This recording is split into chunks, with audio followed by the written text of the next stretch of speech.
Welcome back. Here's Kovacs Report, and it's time for a review of one of my favourite titles at the moment. That's Ultimate Spider-Man, issue 21 by Hickman, with art by the amazing Messina. The art in this book is absolutely gorgeous. And the story's good too. Now, this book has been universally praised as the best Spidey book out there. I definitely agree. Although it has also been criticised, let's just say, for a lack of Spidey. And there is a distinct lack of Spidey, but the story is so good, it kind of makes up for it. And that's what happens in this issue too. This is all about Mr. Negative. So I'm going to go through it page by page. There will be spoilers, so do read the book beforehand if you want to spoil. Like the video if you can, and if you're new, hit subscribe. I'd really appreciate it. So let's dive in. So Mr. Negative is always a very interesting character, and made even more so in this reiteration of the character in the Ultimate Universe. So it is September, and James Wesley here, getting out of this car, is on the way to a meeting. Now, he has a few secrets. Not only is he the right-hand man to the Kingpin, he is also one of the Mysterios, and he's also betraying the Kingpin, releasing all the secrets of what's going on to people the Kingpin would rather not know those secrets. Standing next to him with the eye patch is a Bullseye. Now, these are followers of Bullseye, and they removed their eye in solidarity of their leader Bullseye when he lost his own eye. And they are absolutely die-hard loyal. And we will find out a bit more about them too. So Wesley, like I say, he's a bit busy, and this guy comes up to him asking for $1, but it's actually Mr. Negative, and they abduct him. They kidnap him, chuck him in the boot of a car, and take him down to this basement where he's flanked by two of these Bullseyes. Now, Mr. Negative reveals himself to Wesley, and Wesley is getting a little bit scared here. Mr. Negative has a power to sort of force you to do things and mess with your mind. And he starts explaining his history here, because we do get basically an origin story, kind of origin story, not how he got his powers, but basically who he was growing up and what made him the person that he is now, what shaped him. And he talks about these Bullseyes, and he says, and this is really, really interesting, after all, they ripped their eyes out when their master lost his. And once they are tasked with something, like, say, protecting Kingpin and his organization, they will only do that one thing, even if they are told not to by the person they are protecting. They are perfect, obedient weapons, and they never miss. And to show and display his power, he forces them to shoot each other, and that's exactly what they do, which really, really starts terrifying Wesley. He knows he's in trouble, because Wesley knows what's in his head. He knows all these secrets. Now, we get a bit of a backstory here that he found himself as a child with his sister, who was only 8 years older than him, in a new city. I guess they were maybe illegal immigrants or legal immigrants. I don't know. Either way, they find themselves trying to build a new future, and they had to sort of steal, fight, and scrape for every single dollar that they had. And the recurring theme in here is that the thing that really sort of shapes Mr. Negative is the fact that there's always someone with a boot on the head. You know, when do we get to be the guy with the boot on the head? There's always someone that is there to, you know, oppress you, and that's felt throughout this whole issue, actually. It's like a bit of a crutch.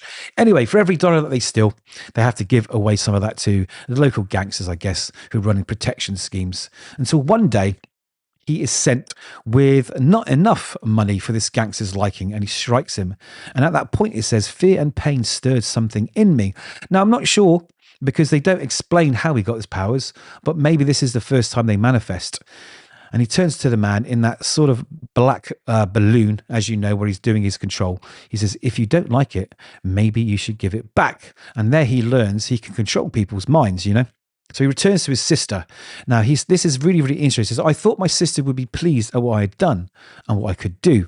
Maybe she would be content with this small measure of control, happy at where we found ourselves. But instead, all she saw was opportunity." So again, he feels like he's being controlled, this time by his sister.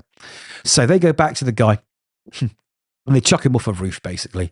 Well, she advises him to chuck him off a roof, and that's what they do, or they force him to jump, and their rise to crime begins here.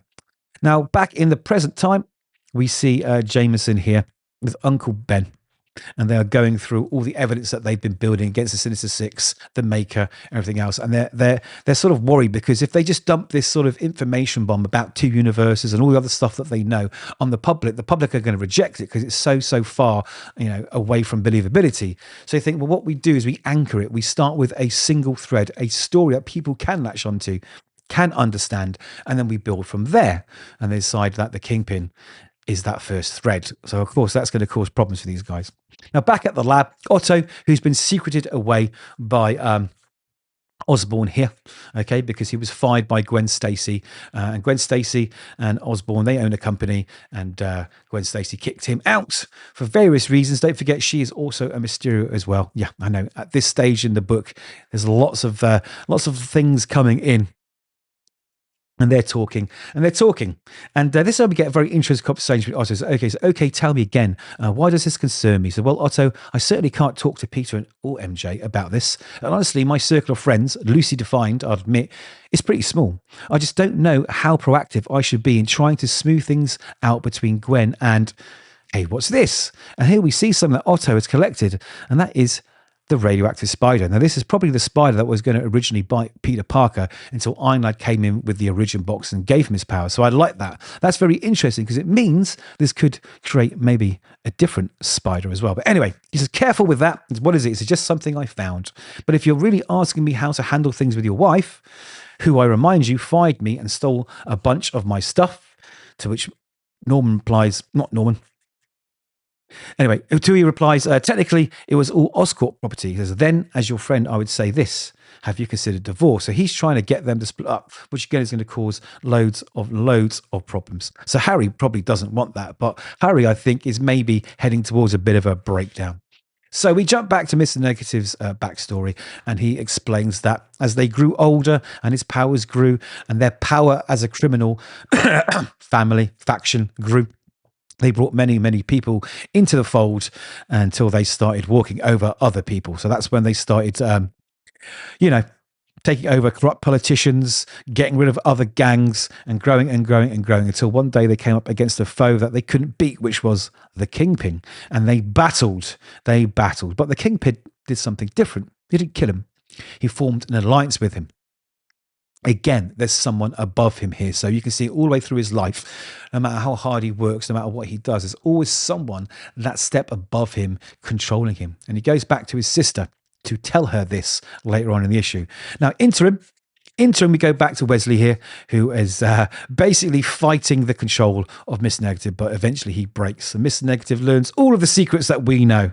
And he thinks, this in itself is an opportunity. Now, back to the Mysterios who we keep talking about.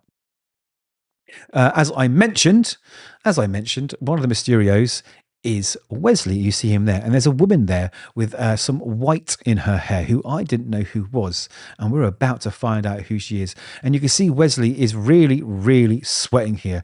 Okay. After his, meeting with Mr. Negative, something's gone on. Something has gone down. But what is it? Anyway, they're all discussing with Gwen that she needs to tell them what her plan is, because she's been kind of going off on her own and not including them in the plans. And they're all voting for her to spill the beans, because they control this power together, and I guess they can take it away. So she notices, or rather someone notices, that Wesley doesn't look very well. And then we jump back again. There's lots of jumping back and forward here. We jump back to Mr. Negative as he returns to his sister after his alliance with the Kingpin was made those years ago, and she slaps him. She was not happy with it at all. He says, I tried to explain what had happened. I tried to make her understand, but she already understood much better than I did. When I told her that Kingpin was an alliance that would divide and run the city, she told me, yes, the Kingpin is a man of vision. He saw he wanted you, and then he took it. So she's saying, you're just, again, another lackey. And this is what he reflects on. He doesn't want to do this anymore. He doesn't like sitting in a room of equals when he knows one of them has bested him. He doesn't want to be the man under the boot. He wants to be, the boot itself. And this is the moment for change, the opportunity to be seized. So he jumped back to yesterday and he says, right, now I know all of your secrets. Okay, I'm going to give you a gift. And the first gift is these special glasses, which allow me to see everything you see and hear everything that you hear.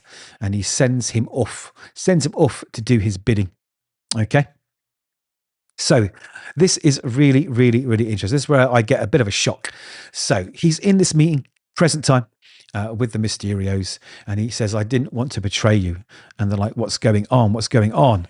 Okay, and then we see at the same time lots of other things happening. The rest of the Sinister Six are being attacked by Mr. Negative forces. Basically, he's getting rid of all of them.